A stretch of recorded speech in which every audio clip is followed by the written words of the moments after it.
What's going on, my broskiis? My name is Toadski, back again here to bring you guys a treasure cruise video, and today we're having a look at the treasure map versus Vegapunk / Luffy Zoro. And the first off, we have the Vegapunk fight, of course. This fight, I mean, specifically this and the final boss fight, absolutely brutal. Obviously, they're trying to build around using the captain shift mechanic of Kaido Alba and Katakuri Big Mom, and these characters are very finicky, and you have to build your team in a very specific manner in order to get through it. Now, the way that I have it built isn't like the end-all be-all way in order to get through it. There are some other strategies that people have been employing in order to get through it, even with these characters. But, you know, obviously, even if you just have the characters, trying to find a way to actually make the team work is such an effort compared to some of the other batches that we've had in the past. It's utterly ridiculous. They also want you to use Roger, Rayleigh, Gaban on this team as well. The character's pretty strong, providing multiple turns of an attack buff to Strength, Int, Slasher, as well as providing the ability to remove the Pain debuff, which is pretty strong. The rare recruits in this batch being Shanks and Beckman, as well as the Teach and Shiryu characters. They're okay, but I will say that if you don't have the rare recruits, it's not the end of the world. Shanks is really nice for removing barrier on a couple of the stages, but then you've got like Teach, who the main core of Teach is basically just here to remove burn. He does provide other beneficial effects, but mainly he's here to remove the burn.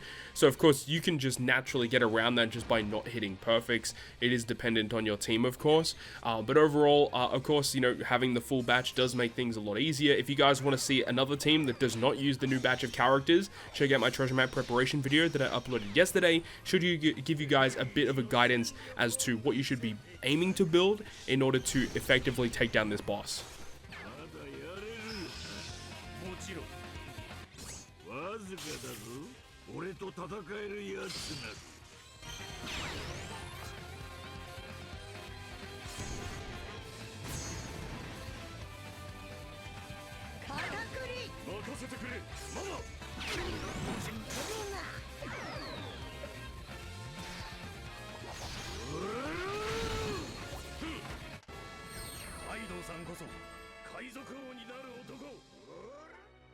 Moving on to the Battle Rush bosses, the first of which is going to be against Yamato and Ace.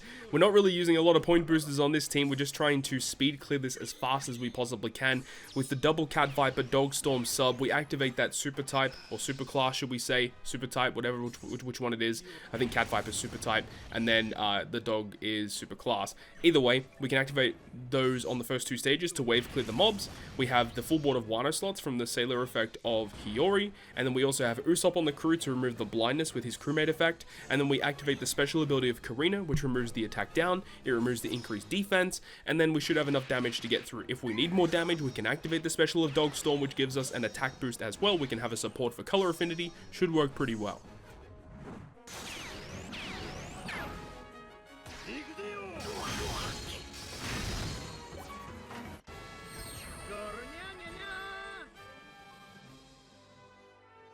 Moving on to our second fight versus Kid and Killer. I completely forget that this queen is like absolutely phenomenal, like actually really underrated. The effect in the captain action to become invisible whilst also allowing his normal attacks to bypass enemy defensive effects is incredible. They really want you to use 6+ Perona, but of course no one has 6+ Perona, so ain't nobody going to be running that. But they also want you to use that with Vegapunk. Vegapunk gives buffs to Cerebral and Free Spirit. Queen is Cerebral focused. We can use the special ability of Vegapunk to grant an attack boost. If we need an orb boost, we can use Kara and Wanda. We have a color affinity boost from the Moria support, which gets buffed from the effect of Vegapunk. But even if you do use Kara Wanda, it will make Queen become ready, so you can use Queen special to get the color affinity as well. Does a ton of damage.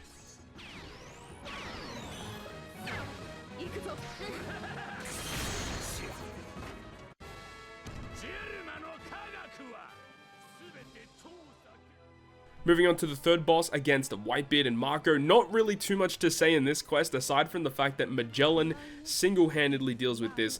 Though I do understand that if you don't have some of the new batch characters, that using Magellan on the final boss fight is going to be the best way forward. However, it's not really that tricky of a fight overall. They want you to deal with resilience, and they want you to deal with the poison slots, of course, and they also want you to just provide damage against a strength enemy, which of course Magellan does facilitate all of those things. But it's not the end of the world if you don't use Magellan for this fight, because he doesn't really do that much. Paralysis is pretty easily removable with a lot of support effects, and even the whale shark ship, which is really good. And then of course you need to get rid of poison slots, so you do need some type of effect to remove poison in order to get around that, and the resilience, you need some type of end of turn damage or a poison on the enemy side of the field to get around that.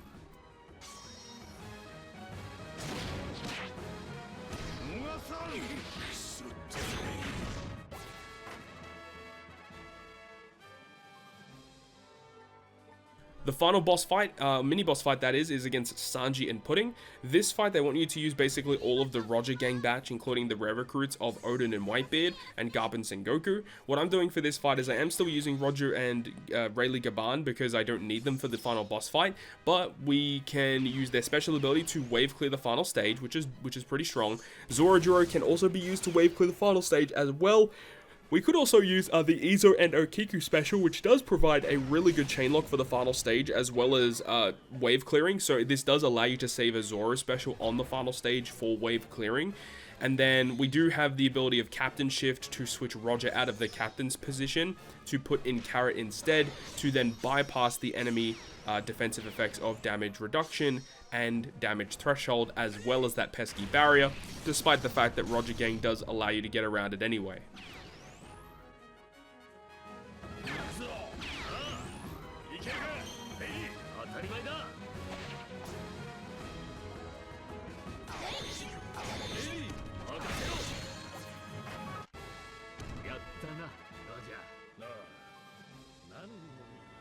And now we get to the final boss versus Luffy, Taro, and Zorojuro. This was the fight that took me the most amount of time to actually get right. Because either it was me not reading correctly, putting characters in the wrong position, or it was down to the fact that the switch mechanics were just very, very weird with this one. So what we're doing here is we do have Shanks as the captain this time around, so when we move into stage 2, his effect will activate, which will give us a full board of tandem slots and lock them for 2 turns. So that's pretty strong, being able to facilitate a 2-turn all block, which is very good, especially when we get to the final stage, because there is a revive mechanic, and if you need to get around that, you can do it that way. We do activate Captain Shift, putting Big Mom into the captain position here. Their special will remove the despair for our crew, generates an orb boosting effect, and then also will get the assembler slots as well. Kuzan is very pivotal to this strategy. Kuzan allows you to get a lot of cooldown reduction. He has that crewmate ability to resist special reverse, and he also has the special that provides 3 turns of a chain lock that does allow you to get around that chain attack down. So Kuzan, very important for this fight. We move into the final boss stage. We can switch Big Mom out of the captain spot, put Alba into the captain spot, and then we can basically launch the rest of our specials. And if you do have a Wano slot on your Alba, then or your Kaido when you attack, being able to inflict the enemy with the burn is very nice, because when the enemy revives, the ignited effect will instantly kill them. But that's going to be my breakdown of my treasure map teams up against this latest fight. Hopefully you enjoyed the video. I wish you guys the best of luck in your grinding. The points do go up to 15 million, I believe, this time around to get a bunch of additional rewards, so good luck to everyone out there. Hopefully you enjoyed the video. If you did, make sure to go ahead and leave a like, and if you want to stay up to date with all of the content that I post on my channel, including more One Piece Treasure Cruise content, make sure to hit the subscribe button down below. On that, guys, I'll see you guys within the next video.